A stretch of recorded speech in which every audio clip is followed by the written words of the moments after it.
Good morning, everyone. Happy December 1st. It's after 10 in the morning on a Tuesday, and here we are in the midst of the pandemic, facing the last month of this ridiculous year. It's been quite the ride, and for me especially, starting it with twins, it's been quite the adjustment, and I just cannot believe how the months have gone so fast. And some days were so long, some days were so fast. I just cannot believe it. It's already December. But it's a fairly nice and warm day. I'm still with the sweater and the little thingy over, but when the wind is not on, it's nice and warm. When the sun is over, at the end of the day, it just becomes really cold. So on Friday will be the marathon of my boys. They will be running around, those sort of fields, and they have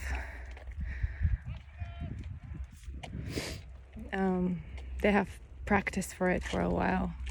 I see some people yelling there. I don't know what they're doing, but I think they're making like really nice paths between the little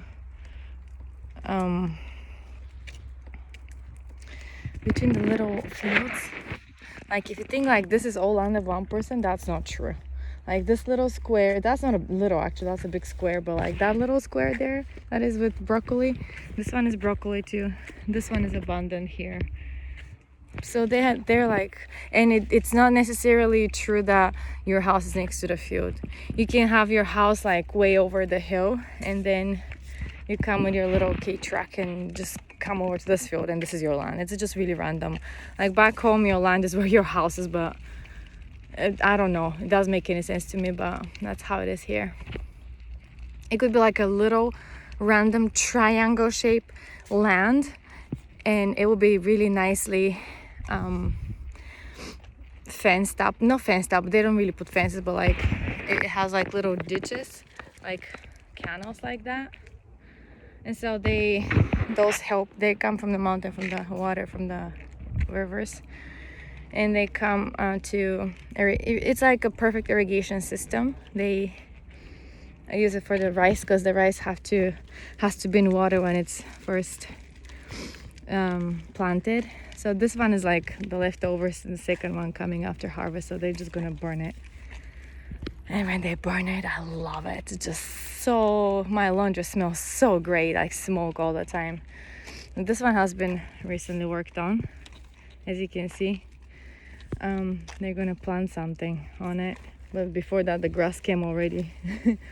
Or is it already planted with something? I don't know. It looks like it's nicely arranged, so it's planted with something. I wouldn't know. I don't know. But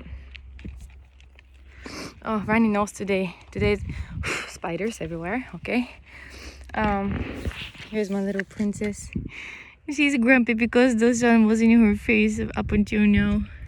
My little guy, he didn't sleep up until now. So he finally gave up, my sweetheart. I hide his face because his cheeks are so not sun friendly. They become red and really irritated from the sunshine. It is the sunshine. Every time after sunshine we come out from a walk, it becomes like red and dots, and it itches him. And oh, my poor kid, he has really sensitive skin. So this morning I was taking the other three boys' futons outside to bake them in the sunshine. Futon is like, it's not a mattress. Mattress is heavy and solid, and you cannot really move it from once it's placed there on the bed frame. But this is like something that you can move around, and I bought them, was it like last summer or 2 summers ago? I bought them like really light ones, so it's easy to lift them up, because we had heavy ancient ones that were in the house before we came, and they were so heavy, guys. I just couldn't feel my arms every time I do that. And you have to do it frequently, because if you don't, they get wet from the body temperature, from the sweat, they get really wet. So on a sunny day, it doesn't matter summer or winter, you gotta take those out. So I do, and I got them really light ones. and underneath there's like a cushion kind of thingy that folds into 3. It's like a boost. It's not like I couldn't afford a mattress for each of them because they were really expensive, and so I just had an alternative buy for the boys. And so today I folded them, put them out in the sunshine, and as I was passing by, I noticed that I have planted some trees throughout the years, but the most recent ones were 2 walnut trees. My dad sent them to me as walnuts, like whole walnuts, around last Christmas. No, it was before Christmas. It was probably November. And he sent me also like a little stick from a vine, from a grape plant. But we were joking, it's not gonna make it because up in the air it goes negative 60 something, and then when it comes down we're probably frozen, right? So but he wrapped it up in it was just like literally a stick without a root, just like a stick. So we were joking if it's gonna work or not. So he wrapped it up in to keep it warm somehow, I don't know, but when it came it was just, anyways, I put it in water. He said to put it in water and sand for and just keep it watered all the time, so I did. And around springtime I saw it started shooting roots, as a matter of fact, and then they were like, it looked like, guys, how it looked like. That stick looked like, it's like exactly like this. It had like that, like a finger, like a little fist and a finger pointing out. It was just like that looking. So it was really sweet, really cute. I was like, let's see if that little hand is gonna pop up some green buds, but it did. I kept it in water, and I kept it in the room that we kept warm the entire winter because of the babies, the newborn babies. So we had the AC on pretty much 24/7. But of course, we stopped it at times and put some fresh air in the room. But I'm saying it was in the room that was warm all the time. So somehow it worked. So we did that, and then it was very interesting. It started shooting two different branches, and they were like completely in different directions, opposite directions. So I was like, well, what am I supposed to do now with that, Dad? And he was like, well, I know it's so precious for you because you don't have it there, but you have to cut one of them. And I was like, no. I did. I was faithfully following the instructions, and I cut it. And I noticed that, when I cut one of them, the smaller part, the bigger one, the stronger one, it just boosted up. Like it started going up, and then it became so long I had to put it around the kitchen cabinets to just keep going, and so it did. Hold on, I'm gonna turn around, and I see some kiddos going out again, so I'm just gonna turn around and take a different path. So yeah, I'm always passing elementary school anyways. Anyway, so long story short, I kept the other handle, the other stem that I kind of cut off, and put it in water, and that thing started shooting roots too. So I was really excited, and I planted it later when it was a bit bigger because that was smaller. And they were eventually planted outside when it was like summer, when it was really warm already. And so it started growing, like it was going around a dead tree.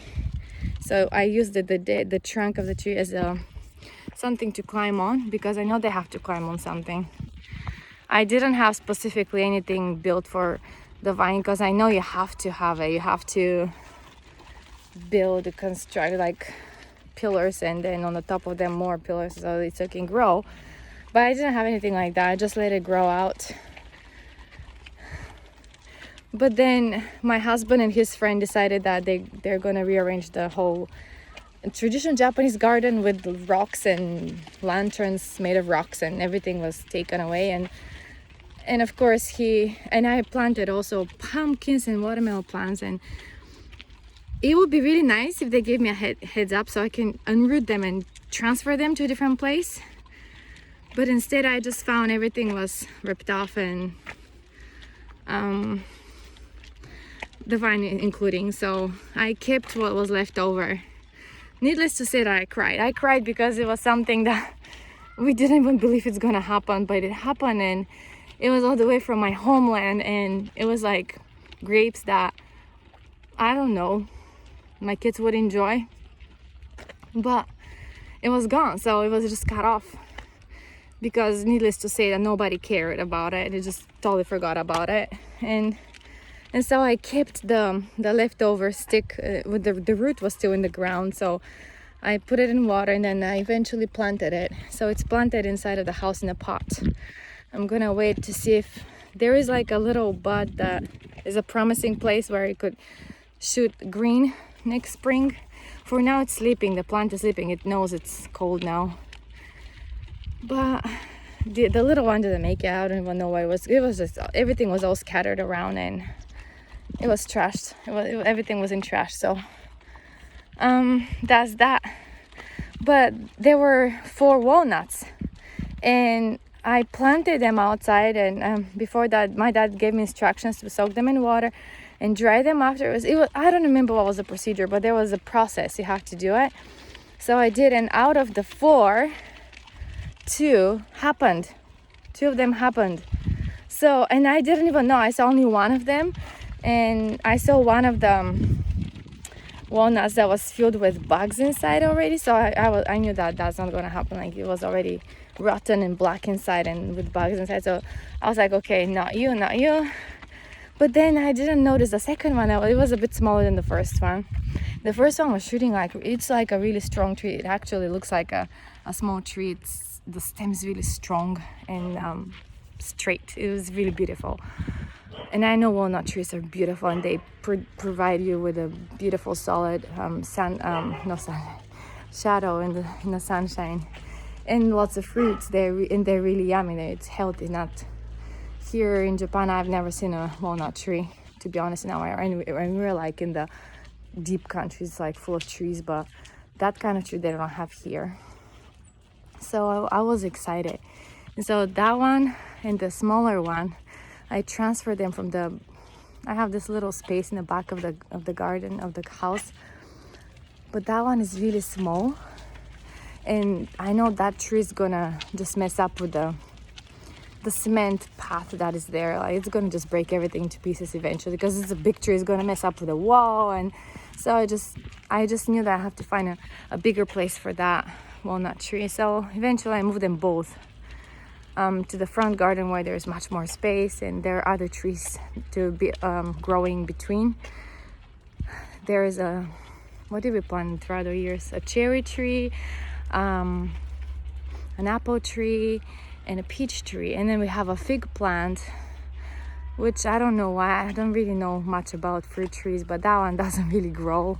Not in size, not fruit, just some leaves here and there throughout the year, and that's it. I don't know. Not really good with fig trees. But I should know, because, it's mentioned in the Bible. In one of the things that the Savior says, like, the kingdom of God is going to come just like when the figs are ripe and things like that. But I guess it happens overnight or unexpectedly, or I don't know. So I should know more about the fig trees. I'm interested in that, but who has time for that, right? And so I planted them in, and then today when I was, so I know I stretch the story too much, but today as I was hanging the futons outside, I noticed that the smaller one is not there. So I was like, I went there. It was kind of like in a little crater under, because it's still small, so I dug around it, and it was just really still small. The other one is already big and strong, but so I was like calling the big one like my little boy here, and then the little one will be like, this is a boy, this is a girl. Anyway, so I just wanted to call them like them.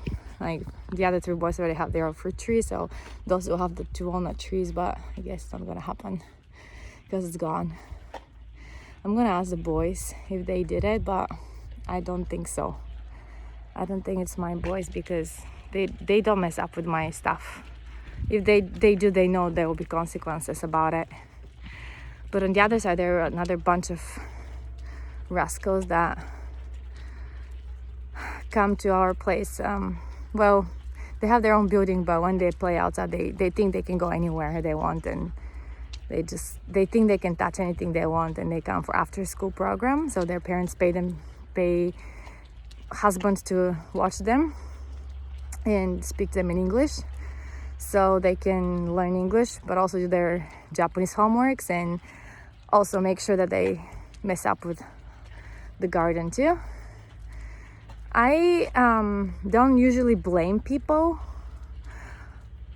like if I'm not sure, but this I have in my gut that feeling that because my kids wouldn't root out, it's pulled out, you guys. It's like I was looking for, if it was just somebody pulled the leaves, it would be the stem there, right, in the roots. The roots were all over the place. Somebody just put it intentionally. It was a really small tree. It was like still small, but it did have some leaves though. Anyways, it made my heart cry again, because it was something again from my homeland and precious to me. But it is what it is. And with that said, since I cannot do much about it, I took the roots inside, and there were 2 parts of the stem as well. But even if I put them in water, I don't know if anything will happen. It was just disassembled into a million pieces. So all you can do is just cry about it and move on, right? So with that said, I was thinking since yesterday actually about the concept of racing with time as a mother, especially when you have so many responsibilities. And I don't know if people think we just, if you're a stay-at-home mom, you just stay home in front of your phone all day. Yeah, that's not how it works. And trust me, it's not how it works. It takes your full attention constantly, and I'm not gonna explain to you what it's like to be a mom, especially when you have 2 little people to take care of at the same time. But I have to say also, those twins that I'm raising now, they're just amazing. They're amazing. They're so great, and they're just dream babies. Okay, the kindergarten. Hello, so cute. Hello. So by me are passing the nursery school little kiddos. They're just really, really small. And the teachers, I think one of them was from my 3 older boys, the youngest one. She was one of anyway, so they know me. Anyway, so so racing with time, it's as a human being, you plan ahead. You tend to have in your head a good idea of what's going to be your day the next day, right? But then you also have in the back of your mind a plan B or a plan C, if you will, if things don't work the way you wanted them to work, or something unexpected happens. And then you might wake up and not really feel well, or anything could happen, right? So you're racing up with time, and time surely clicks. It doesn't matter. The minutes go one after another, the hours go one after another, and when I notice that when I do what I have to do, what I plan to do, or I wanted to do to accomplish around the house and chores, I usually feel good after that, and that brings your spirits up. It's like you feel good. But when that doesn't happen, I used to be fired up a little bit, but now I'm like, what? Just breathe. One step at a time, one chore at a time. If nothing happens that you've planted like it wanted to be, just let be the way it will be. Doesn't matter. I don't know what I'm blabbing right now. You probably understand, but racing up with time for me is like exhausting for years and years and years. And the most frustrating thing is like when a man goes to his job and he has his project done, or his meeting is being successful, and he's been paid very well for what he's accomplished, or he's been recognized for what it just, those are things that it's like something you can put on the wall. It's something that you can be known as, is a title that you can put in front of your name, or something like, it's something almost intangible, right? But when you're a mom and all you do with all your time is basically do things that nobody really recognizes, or when you make a meal, everybody gets fed, right? And then you still have to make another one the next time, and then you still have to make another one. So it's like never ending process, and all you can do is create good memories. And the kids, maybe because I had good memories of eating good meals when I was little, maybe I was not really raised with all those technologies that my kids are surrounded with, but I didn't have a laptop at the age of 10. I don't remember that, or playing Nintendo Switch and having friends over to play that. No, I don't remember that, but I remember having good memories with eating good meals, or cleaning up, because we were girls and we had to clean up with mom together because she couldn't do it by herself. And what I'm saying is, like, you clean the house, it might take you the whole day or half of your day, but then guess what, everybody comes home and it's exactly the same mess. You clean those bathrooms, those toilets, and it's exactly the same thing after 2 or 3 of them went there. It's never ending process. And I used to be like, what the heck, why do I even bother? But then those are things you do because you care. Those are, moms do things for things that are not meaningful, not tangible rewards, or feeling good about yourself. It's something that you do not for yourself, really. And so, and you don't certainly not do it because you want recognition of somebody, not really. But I recently realized that my oldest one, at least, he says thank you. If I washed something that had to be washed extra that he forgot, or like was by mistake, anyways, he says thank you. If I made a good meal, he'll come and hug me and he'll be like, thank you. Or when I tell them, hey, today you guys, your beds are gonna smell good because the futons have been out in the sunshine and washed the beddings and stuff and dry them and bake them out in the sunshine, they're like, okay. And then my oldest was like, thank you, mom. I'm like, you're welcome. And then we'll just keep on going. And so if you have like I don't know how to put it that in words.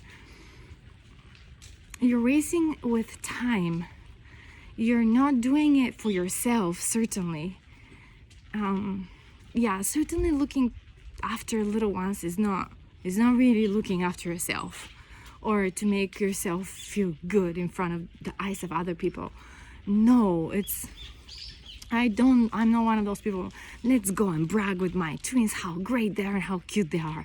No, not really. I'm grateful they're beautiful, they're healthy, they're wonderful children.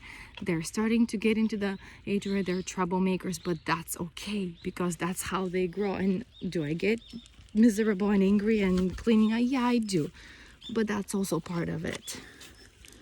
So that I don't really mind. I really don't mind. But if you feel something similar, like overwhelmed with time is always short, and you wanted to do some more extra things with, if you had some more extra time with your kids and you didn't have, don't feel bad, okay? Don't feel bad. I think in how you see yourself is, and how you beat yourself up because of you want to do more and you want to do more. I don't think that's very healthy thing to do, and quite honestly not healthy for you and for those around you. And so if you haven't had a chance to check everything on your list for the day, that's okay. I'm pretty sure your children would not see you the way you see it. They will see you as this mom trying to be the glue between all the pieces, stretching left and right and up and down, and they will feel this homey feeling when they come home and everything's okay, and they have a warm meal at the table and they have some warm bed. That I think they will be happy. If you, I don't know, time management for me is important. How you spend your time is important, but racing with time is the worst for me, because there are so many things I want to do with my other older kiddos, and then it ends up they're taking care of the little ones, so I could wash the dishes, so I could go take a quick shower, so I could fold some laundry, you know. And I appreciate when they do that, because those little ones want to bond with their siblings too. They don't see them much since they're at school all day long. And all they know is mommy is just with all the three of us all together. And yeah, motherhood is non-paid, non-self-centered, non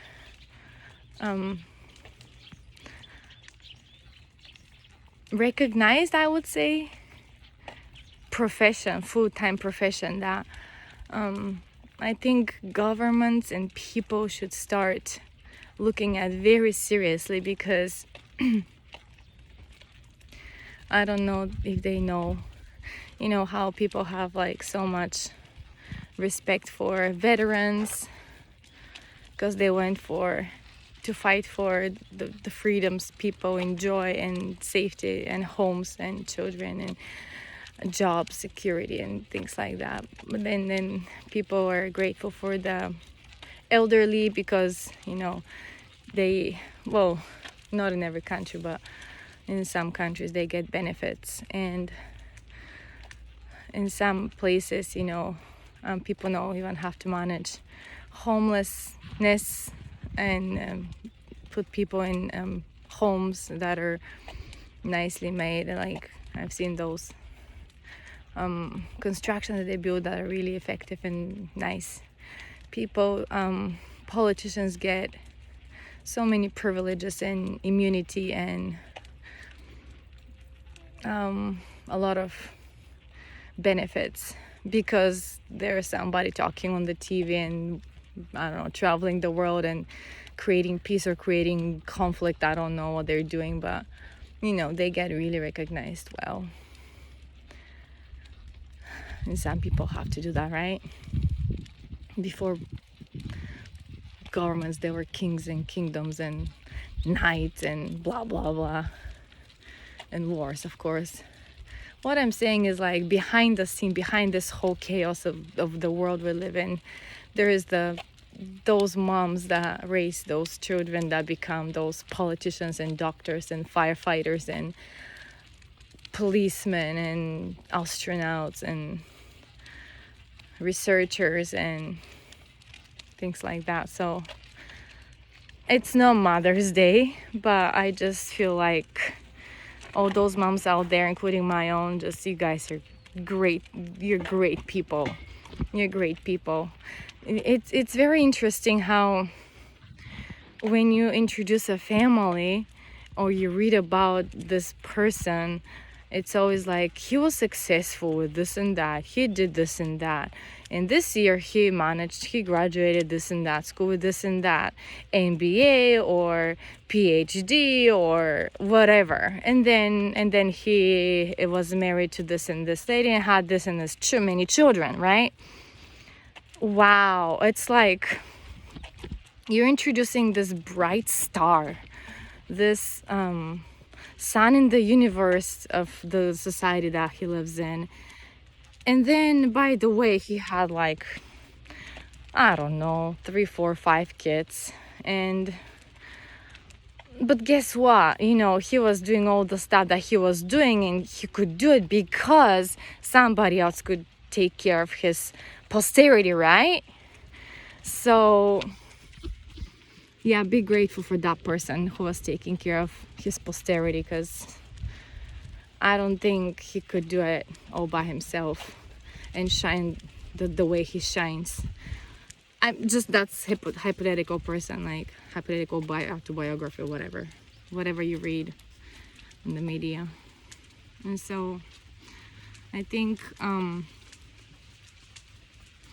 when you're being a mom, it's like you give out of you constantly, out of your time, out of your physical energy, out of your attention, everything. Like, how many times you wanted to go and do your nails? I'm not that kind of person, but for example, or you wanted to go and just visit a chiropractor for a nice massage, just this one time to put your bones back together, or you wanted to go for, I don't know, a lunch with a friend, but you couldn't. It's like out of options. It's like something, no, how could you even think about it?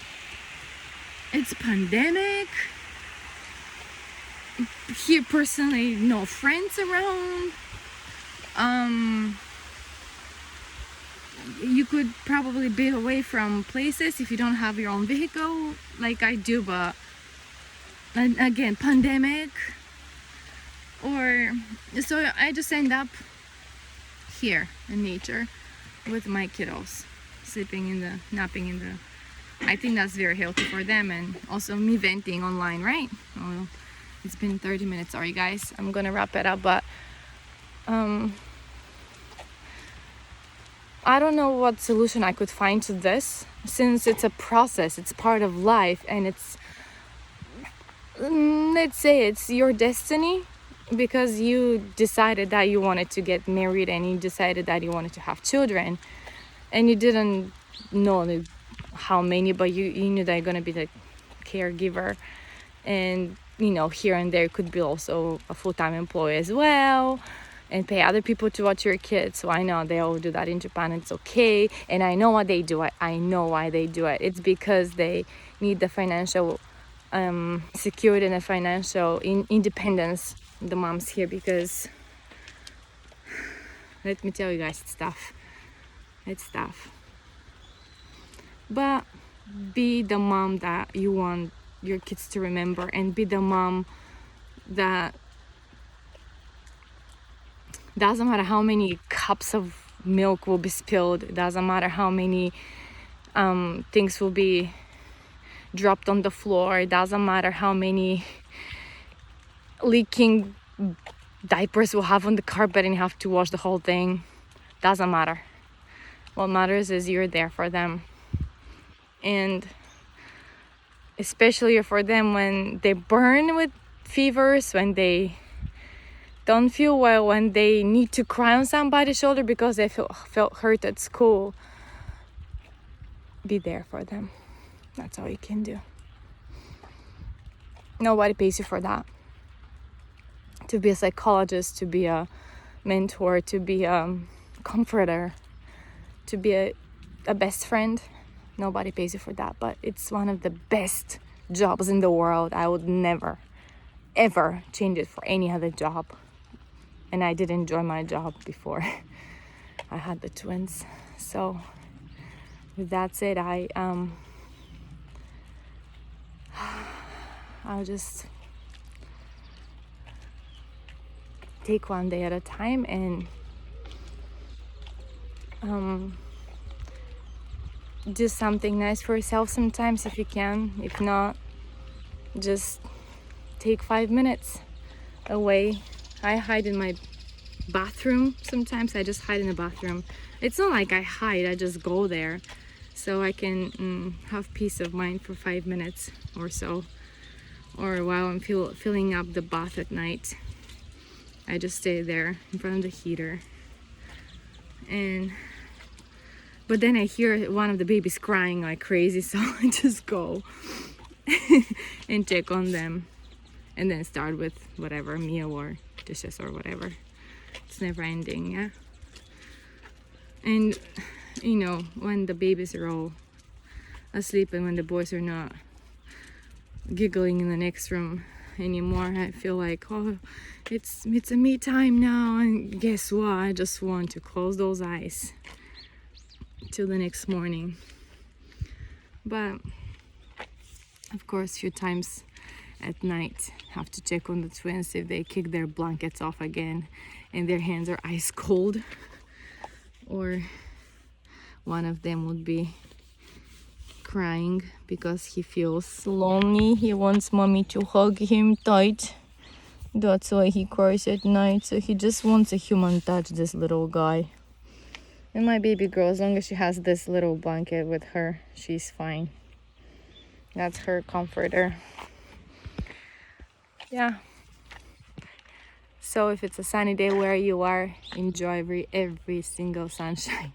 Yesterday, my auntie from Bulgaria called me and she showed me outside the window the snow. It was snowing back there. And I was like, oh my gosh, how much I want to be there. I miss that.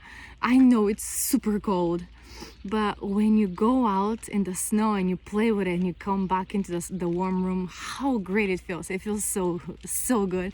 You have rosy cheeks and you don't feel your fingers because you've been playing with snowballs and making a snowman or like snowball fight or whatever. And it's just so much fun. I miss that time. I miss the snow, but yeah, I don't like cold, dry cold winds, just blasting winds, and here is like that. It's just because here are the mountains and it's just always really windy, and that wind's just going through your brain so bad. It's so cold. But then there's no snow. Last year it snowed for exactly 5 minutes and it was like lunchtime on a Saturday. Was it in January? I think it was in January. And we were just about to have lunch, so everything was on the table and we're about to sit around the table. So it started snowing like those huge pieces of snow, and so the kids were like, oh, let's go outside. I was like, let's eat real quick and then we'll go out. It was gonna probably have some on the ground by that time because it was really big pieces of snow, and in 5 minutes it stopped and just melted and it was gone. It was like, what the heck. So that's how much snow we get here, but it's okay. It's okay. And there's a little track there, and no, that is not a little track, it's actually a huge track for Japanese standards. So I'm just gonna turn around and head home. All right, see you guys tomorrow. Bye.